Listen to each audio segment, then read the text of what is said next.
আমাদের দেশ তারেক রহমানকে এই বাংলাদেশে আনবই। তারেক রহমান বীরের বেশে আসবে। তারেক রহমান অন্যায়কে কখনো প্রশ্রয় দেয় না।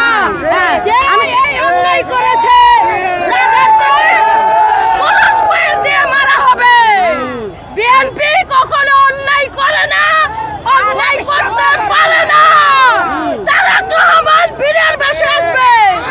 এই দেশে তারেক রহমান বীরের বেশে আসবে। আমাদের বিএনপির পোলাপান কখনো এই ধরনের আকাম কুকাম করে না, কারণ আমরা বিএনপি শান্তিপূর্ণ কর্মসূচি করছে। 17টা বছর আমরা কষ্ট করেছি।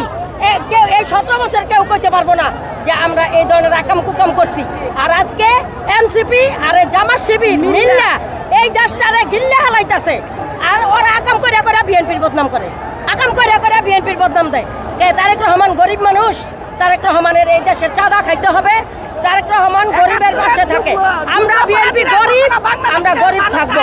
আমরা কখনো কারো 10 টাকা যাইয়া চাইতে আমরা রাজি না। আমাদের নেতা সবসময় আমাদেরকে বলে দিচ্ছে কোথাও কারো জানমালের ভিতরে হাত দিবা না, কোথাও না। নির্বাচন হবে সুস্থ, আমরা সবাই মিল্লা 4টা ডাল ভাত খাবো এই দেশের জনগণকে নিয়ে। আমরা চাঁদাবাজ মুক্ত বাংলাদেশ চাই।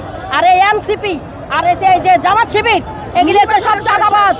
ওরা চাঁদাবাজি কইরা আমাদের বিএনপির বদনাম করতেছে, আমাদের বিএনপির নাম দিতেছে। হুশিয়ার সাবধান জামাত শিবির, জামাত শিবির হুশিয়ার সাবধান, জামাত শিবির হুশিয়ার সাবধান, এনসিপি জামাত শিবির হুশিয়ার সাবধান, সাবধান। আমরা মাঠে ছিলাম, আমরা মাঠেই থাকবো। আমরা এই স্বৈরাচার হাসিনাকে হটিয়েছি। আমরা এই এনসিপি আর জামাত শিবিরকে হটিয়ে দিব।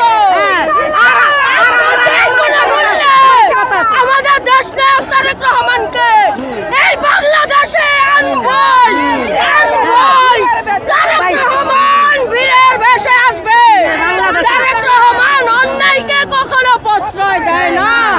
যে এই অন্যায় করেছে তাদেরকে পুলিশ দিয়ে মারা হবে। বিএনপি কখনো অন্যায় করে না, অন্যায় করতে পারে না। তারেক রহমান বীরের বেশে আসবে। এই দেশে তারেক রহমান বীরের বেশে আসবে, কারণ তারেক রহমানকে নাশটা দেওয়ার পায়তারা করতেছে।